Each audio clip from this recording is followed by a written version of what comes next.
David Duguid. Thank you very much, Madam Deputy Speaker.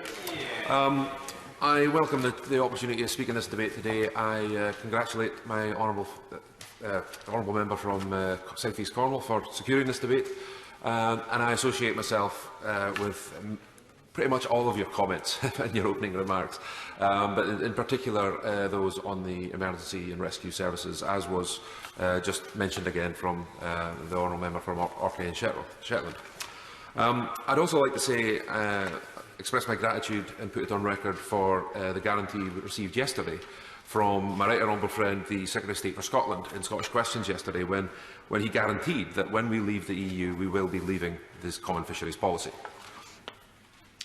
Now, in turn, I want to be as helpful to ministers as I possibly can, but I'm sure today the minister will understand if I say that I will not be able I cannot and will not vote for any fisheries bill or Brexit deal that does not advance the interests of the fishermen in my constituency. Well said.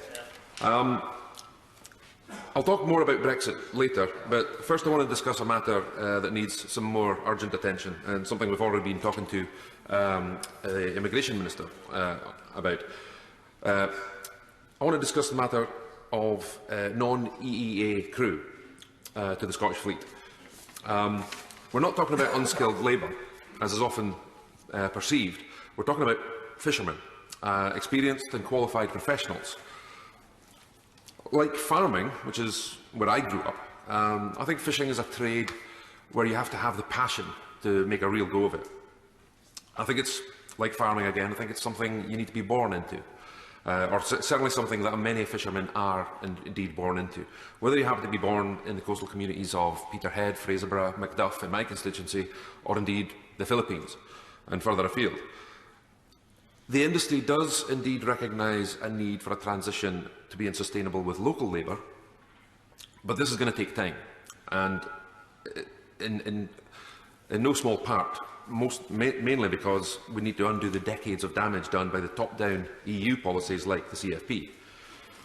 It would be very helpful and very welcome if the government would start at least recognising the Scottish Fleet's need for non-EEA crew, as I've mentioned. Of course, the Scottish fishing industry will be impacted by Brexit.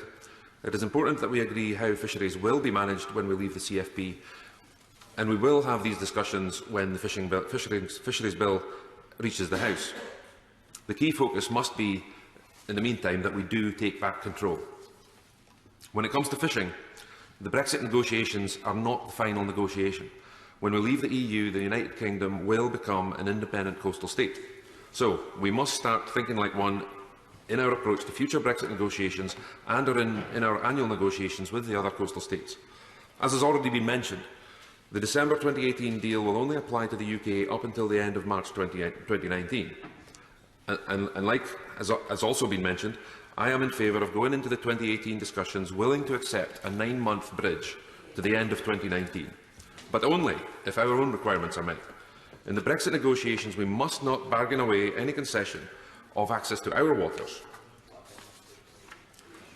We're not talking about building a wall in the sea to keep out all foreign boats, but if we are not able to restrict access to our waters, if our demands aren't met, then we will end up with the weakest bargaining power of any independent coastal state. It's already been mentioned, by my honourable friend from South East Cornwall, that the importance of zonal attachment. Aligning our fishing opportunities with zonal attachment would involve two things: an increase of net inward quota exchanges, one of the things we can be negotiating annually, and second, making adjustments to the fixed quota shares, which is a longer-term process. However, we will not be able to insist on either of these without being able to offer in return quota that the EU wants and periodic access to our waters.